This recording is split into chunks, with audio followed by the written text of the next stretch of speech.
Baghdad کے قریب ایک گاؤں تھا۔ اس گاؤں میں ایک دیہاتی رہتا تھا۔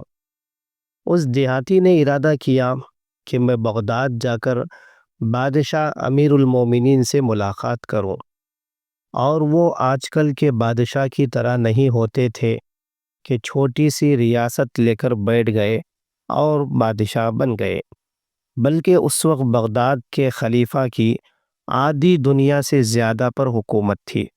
بہرحال جاتے وقت اس نے اپنی بیوی سے مشورہ کیا، میں بادشاہ کے دربار میں جا رہا ہوں تو ان کے لیے کوئی تحفہ اور نذرانہ بھی لے کر جانا چاہیے۔ اب کیا تحفہ لے کر جاؤں جو بادشاہ کے لائق ہو اور بادشاہ اس کو دیکھ کر خوش ہو جائے؟ وہ چھوٹے سے گاؤں میں رہنے والے دیہاتی لوگ تھے، دنیا کی خبر میں نہیں تھی، اس لیے بیوی نے مشورہ دیا کہ ہمارے گھر کے مٹکے میں جو پانی ہے وہ نہر کا ٹھنڈا، صاف، شفاف اور میٹھا پانی ہے۔ ایسا پانی بادشاہ کو کہاں میسر آتا ہوگا، لہٰذا یہ پانی لے جاؤ۔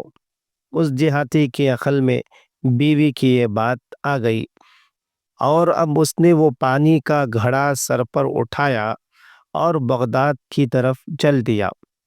آج کی طرح ہوائی جہاز یا ریل کا سفر تو تھا نہیں، پیدل یا اونٹوں پر سفر ہوتا تھا۔ وہ دیہاتی پیدل ہی روانہ ہوا۔ اب راستے میں ہوا چل رہی ہے، مٹی اڑ اڑ کر مٹکے کے اوپر جم رہی ہے، اور بغداد پہنچتے پہنچتے مٹی کی تہ جم گئی۔ جب بادشاہ کے دربار میں حاضری ہوئی تو عرض کیا، حضور، میں آپ کی خدمت میں ایک تحفہ لے کر آیا ہوں۔ بادشاہ نے پوچھا کہ کیا تحفہ لائے ہو؟ اس دیہاتی نے وہ مٹکا پیش کر دیا اور کہا، یہ میرے گاؤں کے کنویں کا صاف، شفاف اور میٹھا پانی ہے۔ میں نے یہ سوچا کہ اتنا اچھا پانی آپ کو کہاں میسر آتا ہوگا، اس لیے میں یہ آپ کے لیے لایا ہوں۔ یہ آپ کے لیے نذرانہ ہے، آپ قبول فرما لیں۔ بادشاہ نے کہا، اس مٹکے کا ڈھکن کھولو۔ جب اس دیہاتی نے ڈھکن کھولا تو پورے کمرے میں بدبو پھیل گئی، اس لیے کہ اس کو بند کیے ہوئے کئی دن گزر گئے تھے اور اس کے اوپر مٹی کی چہ جمی ہوئی تھی۔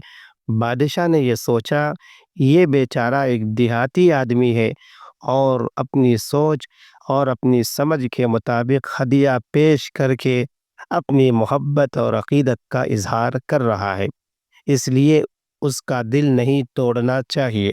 چنانچہ اس گھڑے کو بند کرا دیا اور اس دیہاتی سے کہا، تم ماشاء اللہ بہت اچھا تحفہ لائے ہو، ماشاء اللہ تم بہت اچھا تحفہ لائے ہو، واقعی ایسا پانی مجھے کہاں میسر آ سکتا ہے۔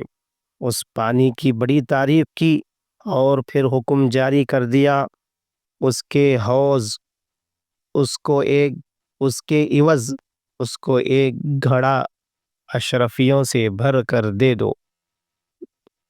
اور پھر حکم جاری کر دیا، اس کے عوض اس کو ایک گھڑا اشرفیوں سے بھر کر دے دو۔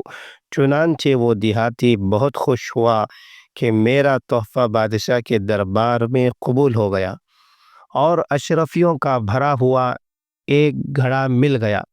جب وہ دیہاتی واپس جانے لگا، بادشاہ نے اپنے نوکر سے کہا، اس کو دریائے دجلہ کے کنارے سے واپس لے جانا۔ اب وہ دیہاتی بڑا خوش واپس جا رہا تھا۔ بادشاہ کا نوکر اس کے ساتھ تھا۔ جب دریائے دجلہ راستے میں آیا تو اس نے دجلہ کو دیکھ کر نوکر سے پوچھا، یہ کیا ہے؟ نوکر نے کہا، یہ دریا ہے اور اس کا پانی پی کر دیکھو۔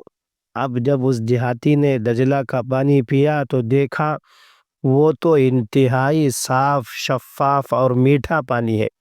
اب اس دیہاتی کو خیال آیا کہ یا اللہ، میں بادشاہ کے لیے کس قسم کا پانی لے گیا تھا؟ اس کے محل کے اندر تو کتنے صاف، شفاف اور اعلیٰ درجے کا پانی بہہ رہا ہے۔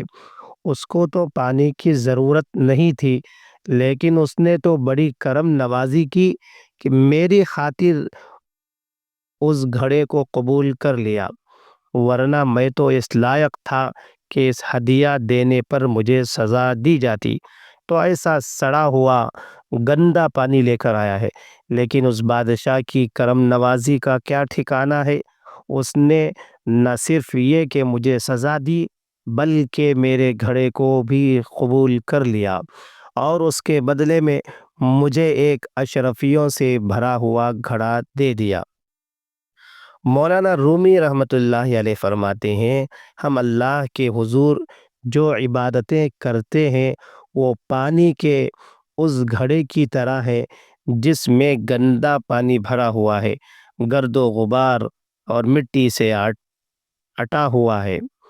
اس کا تقاضا تو یہ تھا یہ عبادتیں ہمارے منہ پر مار دی جائیں، لیکن یہ اللہ کا کرم ہے کہ وہ بجائے لوٹانے کے اس کو قبول فرما لیتے ہیں۔ اگر یہ واقعہ آپ کے دل کو چھو گیا ہو تو ایک نیکی سمجھ کر ہمارے چینل کو سبسکرائب ضرور کریں۔ شاید یہی آپ کا سبسکرائب کسی اور کے دل کی ہدایت کا ذریعہ بن جائے۔